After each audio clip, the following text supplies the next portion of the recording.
서울 외곽의 커뮤니티 센터는 낡았지만 따뜻한 분위기로 가득했다. 매주 토요일 이곳에서 열리는 봉사 모임은 지역 주민들에게 음악과 예술을 나누는 자리였다. 민서 38세의 이혼녀는 이곳에서 음식을 준비하며 사람들과 어울렸다. 그녀는 긴 머리를 느슨히 묶고 앞치마를 두른 채 콩나물을 다듬었다. 이혼 후 홀로 쏘기를 시작한 민서에게 봉사 모임은 유일한 위안이었다. 그녀는 사람들의 웃음 속에서 과거의 상처를 잊으려 애썼다. 그날 휠체어를 탄 남자가 다가왔다. 재현 40대 초반의 작곡가였다. 그는 다리가 불편했지만 봉사 모임에서 아이들과 노인들에게 피아노와 기타를 가르치며 활기를 뿌렸다. 그의 미소는 따뜻했고 손가락은 악기를 다룰 때마다 생명력을 뿜었다.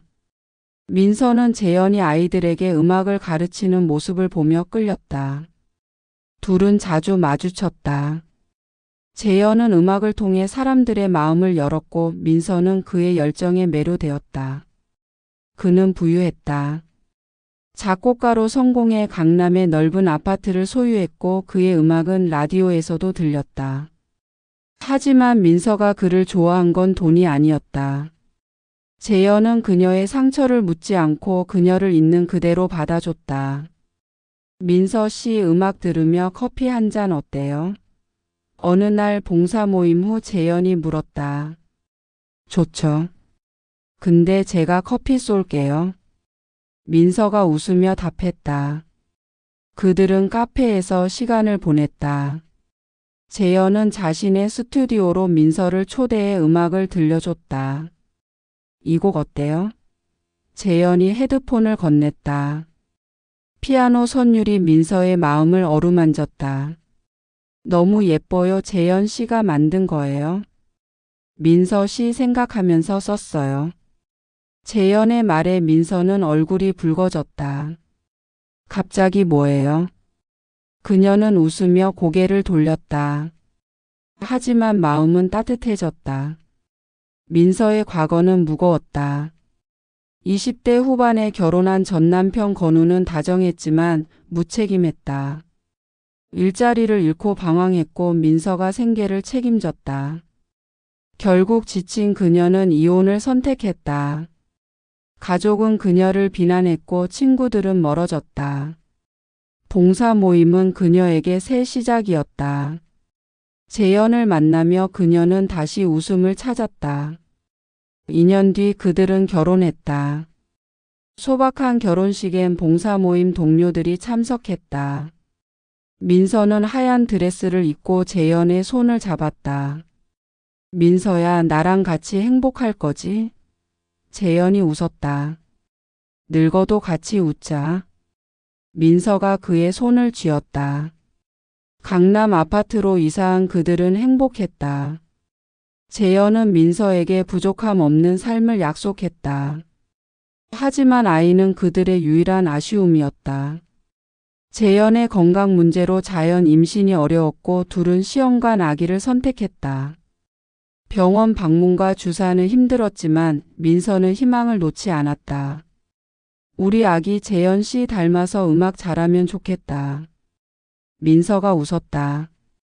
그럼 엄마 닮아서 마음 따뜻한 아이겠네.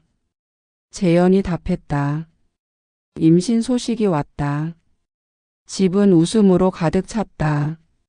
재현은 민서의 배에 귀를 대며 말했다. 이 녀석 벌써 멜로디 타는 것 같아요. 아직 발도 안 생겼을걸? 민서가 웃었다. 하지만 행복은 오래가지 않았다. 재현의 도움이었던 중년의 여성이 건강 문제로 그만뒀다. 민서는 새 도우미를 구해야 했다. 그녀는 재현에게 말하지 않고 건우를 소개했다. 건우는 그녀의 전남편이었다. 일자리를 잃고 방황하던 그를 민서는 외면할 수 없었다. 불쌍한 이를 돕는 게 그녀의 성격이었다. 재현 씨 새 도우미 구했어요. 건우 씨 성실한 사람이에요. 민서가 말했다. 그래? 믿고 맡길래. 재현은 별 생각 없이 고개를 끄덕였다. 건우가 첫날 출근했다.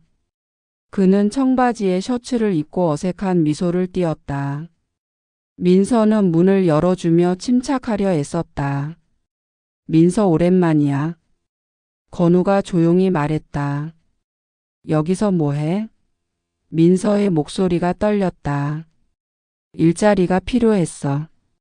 도와줘서 고마워. 건우는 담담했다. 민서는 망설였다. 재현에게 사실을 말해야 할까? 하지만 그녀는 입을 다물었다. 건우는 불쌍했다. 그녀는 그를 돕고 싶었다. 재현 씨한테는 비밀로 해줘. 민서가 속삭였다. 알겠어. 건우가 고개를 끄덕였다. 그렇게 집에 균열이 생기기 시작했다. 민서는 그 균열이 얼마나 커질지 알지 못했다. 재현의 따뜻한 음악이 채운 집은 이제 조용히 흔들리고 있었다. 강남 아파트의 거실은 햇살로 가득했다. 재현은 휠체어에 앉아 태블릿으로 세 곡의 멜로디를 수정하고 있었다. 그의 손가락은 화면 위를 부드럽게 움직였고 헤드폰에서 흘러나오는 피아노 선율은 집 안을 은은하게 채웠다. 민서는 주방에서 아침을 준비하며 재현을 흘겨보았다. 그녀는 시험관 아기 성공으로 임신 4개월째였고 배는 아직 크게 드러나지 않았지만 가끔 태아의 움직임을 느낄 때면 미소가 절로 지어졌다. 하지만 오늘 그녀의 마음은 어딘가 무거웠다. 새 도우미 건우가 오늘부터 출근하기 때문이었다. 건우는 아침 9시에 정확히 도착했다. 그는 청바지에 깔끔한 셔츠를 입고 있었고 얼굴엔 어색한 미소가 떠 있었다. 민서는 문을 열어주며 최대한 평온한 척했다. 어서 와 건우 씨. 재현 씨 지금 거실에 있어. 네 민서 씨.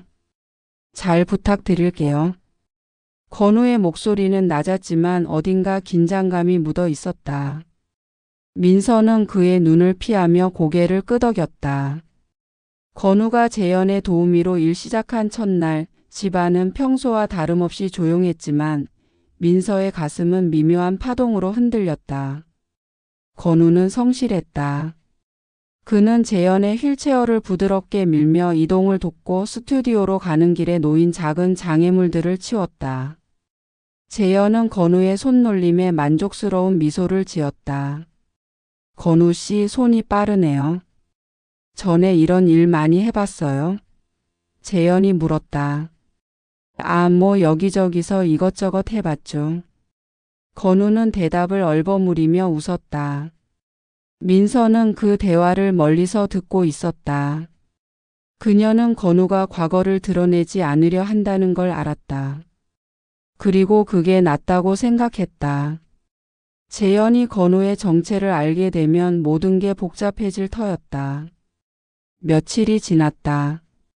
건우는 재현의 일상을 빠르게 파악했다. 아침에 재현을 화장실로 모셔다 주고 점심엔 식사를 준비해 테이블로 가져왔다.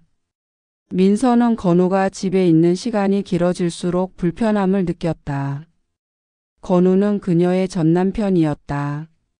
이혼 후 몇 년 동안 연락 한 번 없던 그가 이제 매일 이 집에 드나들고 있었다. 민서는 그 사실을 재현에게 숨겼다. 그냥 잠깐 스쳐 지나가는 일이야 그녀는 스스로를 달랬다. 하지만 건우의 존재는 자꾸만 그녀의 과거를 소환했다. 그러던 어느 오후 민서는 안방에서 옷을 정리하고 있었다. 건우가 재현의 물컵을 가지러 안방으로 들어왔다. 문이 열리는 소리에 민서가 고개를 들었고 둘의 눈이 마주쳤다. 건우의 눈빛은 묘했다. 예전 그들이 연인 시절의 눈빛과 닮아 있었다. 민서는 순간 숨이 막혔다. 뭐뭐해? 그녀의 목소리가 살짝 갈라졌다.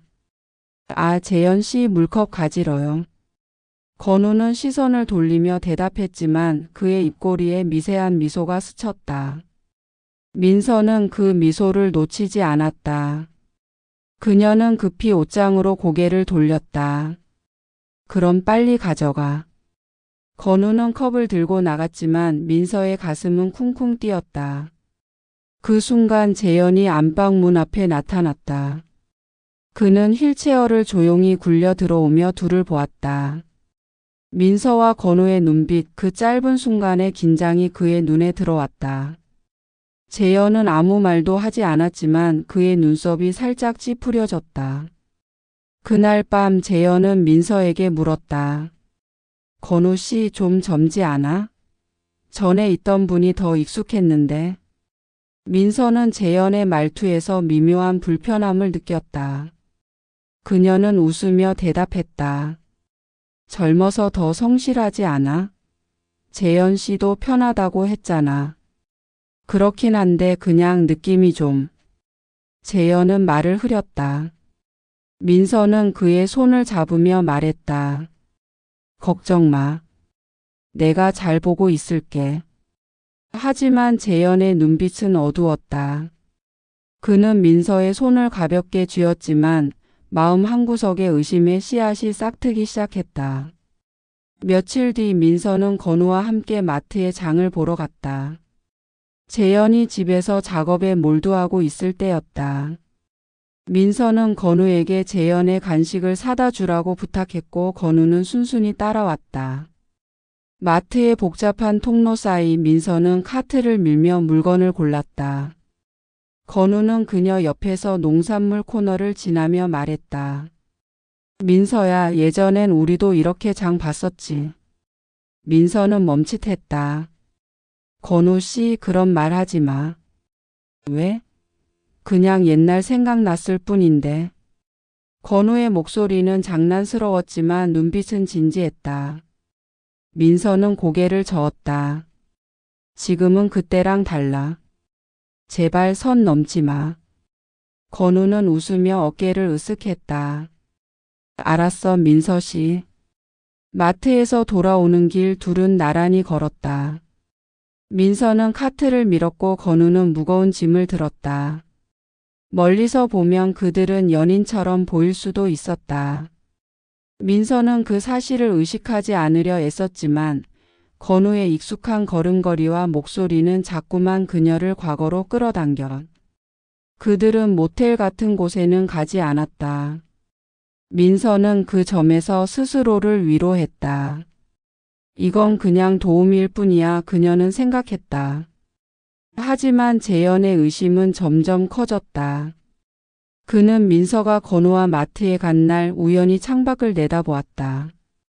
민서와 건우가 나란히 걸으며 웃고 있는 모습이 눈에 들어왔다. 건우가 민서의 카트를 대신 밀어주며 무언가 말하자 민서가 웃으며 고개를 끄덕였다. 재현의 손이 휠체어 손잡이를 꽉 쥐었다.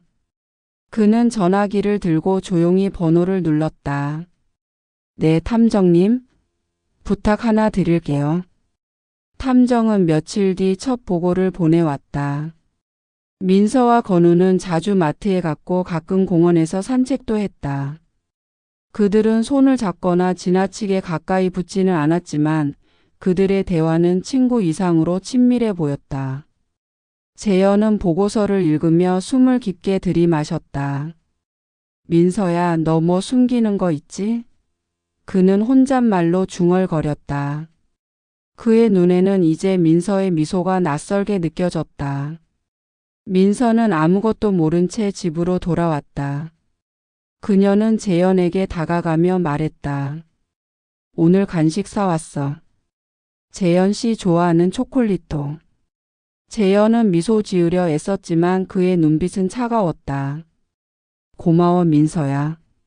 민서는 그의 목소리에 담긴 미묘한 거리를 느끼지 못했다. 하지만 집안의 공기는 점점 무거워지고 있었다. 건우의 존재는 작은 균열을 만들었고 그 균열은 재현의 마음을 서서히 갈라놓고 있었다. 강남 아파트의 아침은 여전히 조용했지만 공기는 미묘하게 팽팽했다. 민서는 주방에서 재현의 아침 식사를 준비하며 평소처럼 웃으려 애썼다. 하지만 그녀의 손은 떨리고 있었다. 건우가 도우미로 온 지 2달 그의 존재는 민서의 마음을 자꾸만 흔들었다. 재현은 여전히 음악에 몰두했지만 그의 눈빛은 점점 날카로워졌다. 민서는 그 변화를 느끼며 불안했다. 재현이 건우와 그녀의 과거를 알게 되면 모든 게 무너질지도 몰랐다. 건우는 여전히 성실했다. 그는 재현의 휠체어를 밀며 집 안을 오갔고 스튜디오로 가는 길을 정리하거나 점심을 준비했다. 하지만 민서와의 대화는 점점 더 자연스러워졌다. 어느 날 건우가 재현의 물컵을 가지러 주방에 들어왔다. 민서는 커피를 내리다 말고 그를 흘기보았다. 건우 씨, 오늘 좀 바빠 보여요. 민서가 어색하게 말을 걸었다. 하하, 민서 씨가 이렇게 맛있는 밥 해주니까 정신없죠. 건우가 장난스레 웃었다. 그의 목소리는 예전처럼 다정했고 민서는 순간 과거로 돌아간 듯한 착각에 빠졌다. 그런 소리 마요. 그냥 일이나 잘해요. 민서는 고개를 돌리며 대답했지만 입꼬리가 살짝 올라갔다. 그 순간 재현이 거실에서 휠체어를 굴려 주방으로 왔다. 그는 민서와 건우의 대화를 들었는지 눈썹이 살짝 찌푸려져 있었다. 민서야, 오늘 좀 피곤해 보여. 괜찮아? 재현의 목소리는 부드러웠지만 어딘가 날이 서 있었다. 응, 그냥 좀 바빠서 그래.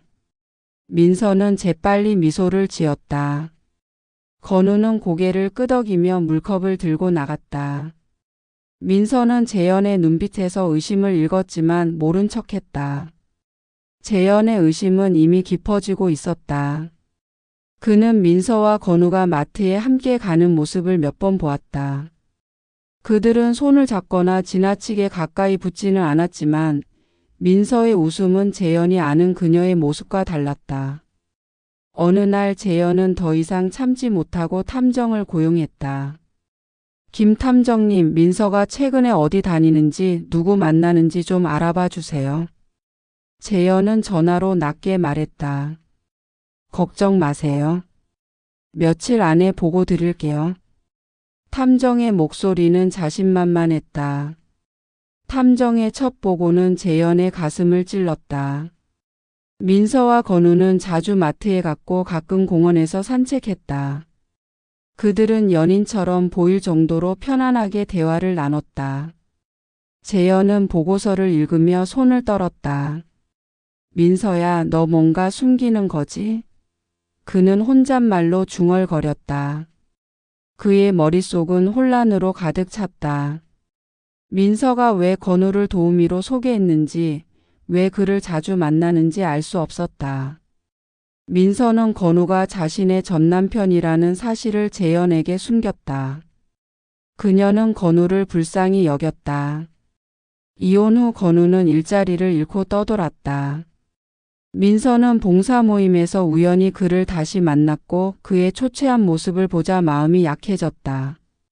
그래서 재현 몰래 건우를 도우미로 추천했다. 건우 씨, 이렇게 지내는 거 괜찮아? 어느 날 마트에서 물건을 고르며 민서가 물었다. 괜찮아. 민서 덕분에 일자리라도 생겼잖아. 건우가 씁쓸하게 웃었다. 재현 씨한테는 절대 말 안 할 거야. 그러니까 너도 조심해. 민서는 단호하게 말했다. 알았어. 나도 민서 곤란하게 하고 싶진 않아. 건우의 눈빛은 복잡했다. 그날 저녁 재현은 민서에게 따졌다. 민서야, 건우가 누군지 말해. 왜 자꾸 그 사람 만나는 거야? 그의 목소리는 떨리고 있었다. 민서는 당황했다. 그녀는 재현의 눈을 피하며 말했다. 그냥 도움이잖아. 마트 같이 가고 도와주는 거야. 그게 전부야? 난 바보 아니야, 민서. 재현의 눈빛은 날카로웠다. 민서는 눈물을 글썽였다. 재현 씨, 믿어줘.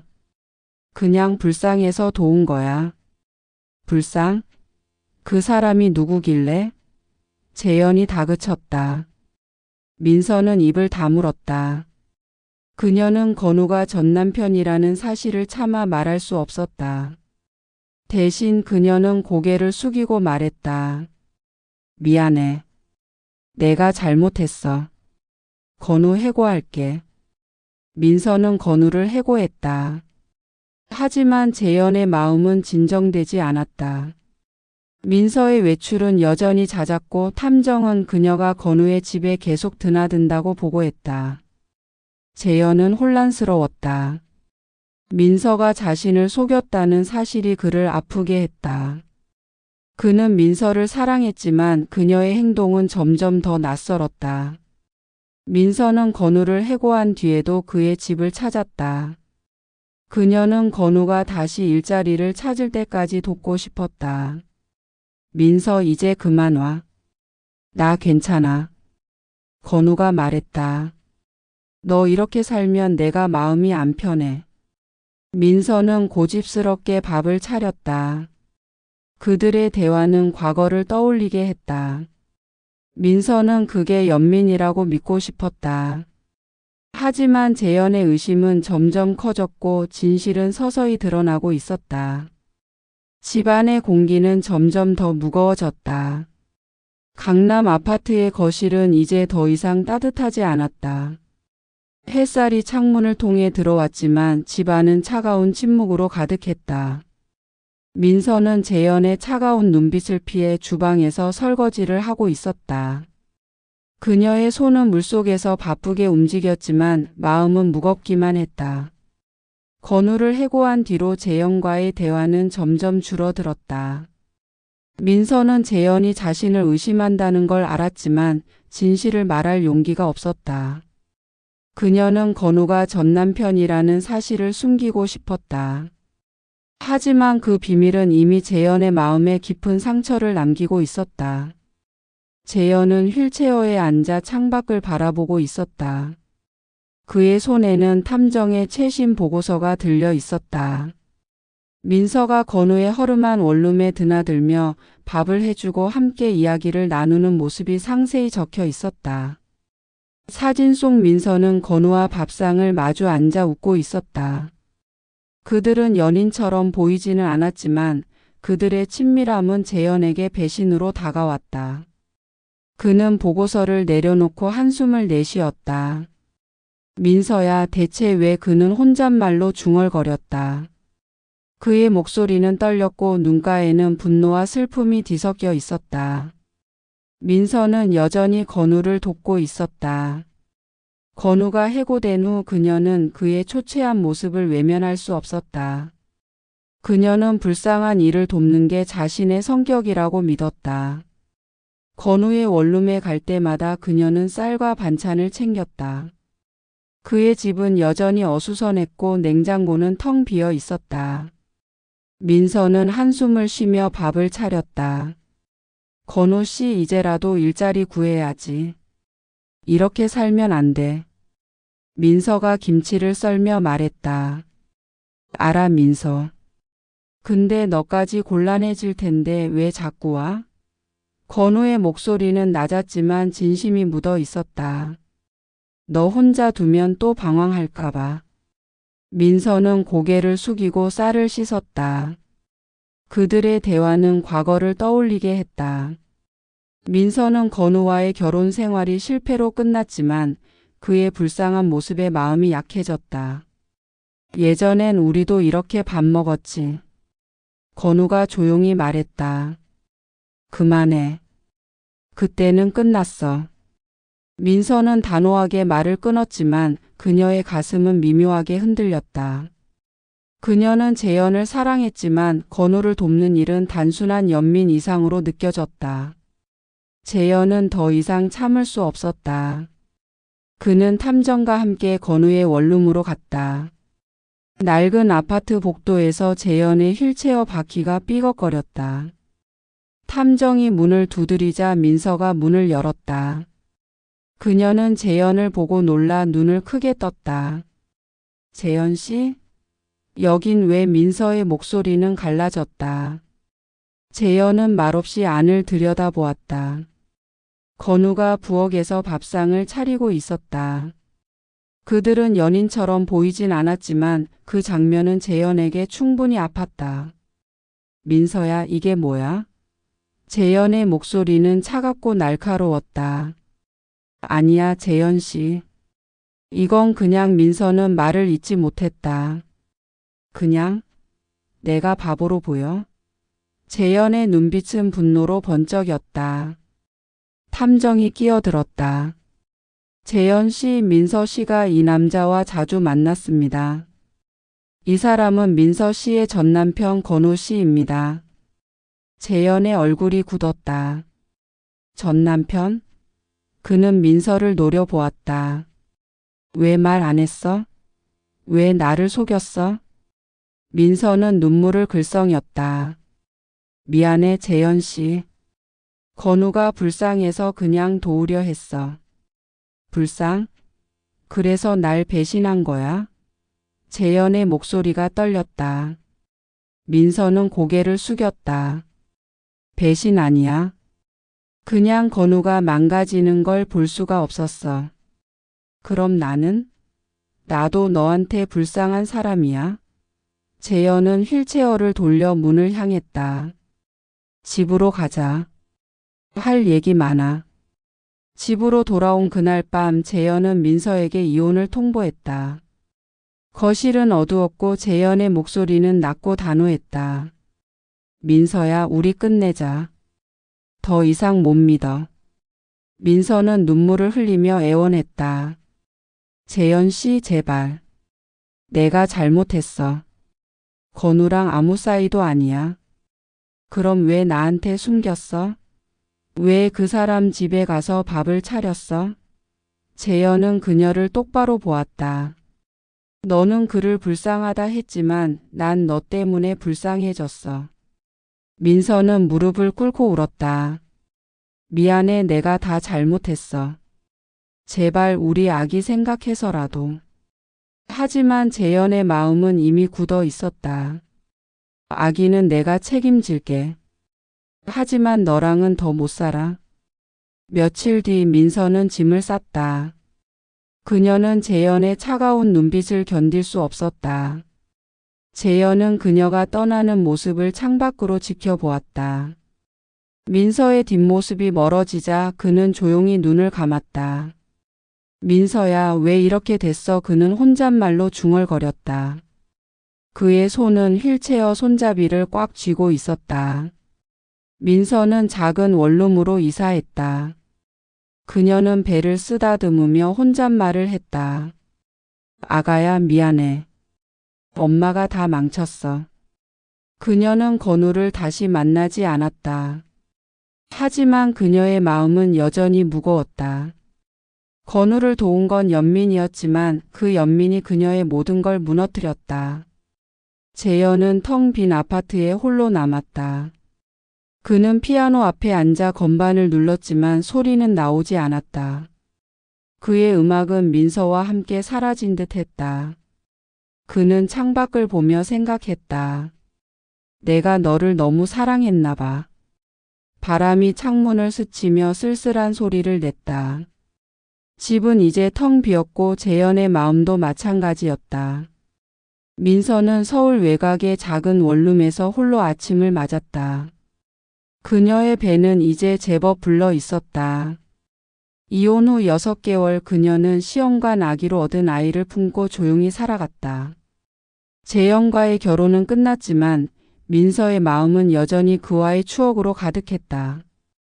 그녀는 매일 밤 배를 쓰다듬으며 속삭였다. 아가야, 엄마가 지켜줄게. 재현은 이혼 후 강남 아파트를 떠나 넓은 정원이 있는 경기 외곽의 전원주택으로 이사했다. 그의 새 집은 푸른 잔디와 나무들로 둘러싸여 있었고 정원 끝에는 그가 직접 만든 작은 연못이 있었다. 하지만 그곳은 여전히 적막했다. 재현은 휠체어로 정원을 돌며 음악을 떠올리려 했지만 건반 위에서 손이 멈추곤 했다. 민서가 떠난 후 그의 음악은 어딘가 빛을 잃었다. 민서가 출산 후 진자 검사를 받고 일주일 후 친자 검사 결과가 나왔다. 아이는 재현의 친자였다. 민서는 결과를 보고 눈물을 흘렸다. 그녀는 재현에게 전화했다. 재현 씨, 아이 우리 아기 맞아요. 그녀의 목소리는 떨렸다. 재현은 한참 동안 말이 없었다. 알았어. 내가 책임질게. 그의 목소리는 차분했지만 어딘가 따뜻함이 묻어 있었다. 재현은 민서와 상의해 양육비를 부담하기로 했다.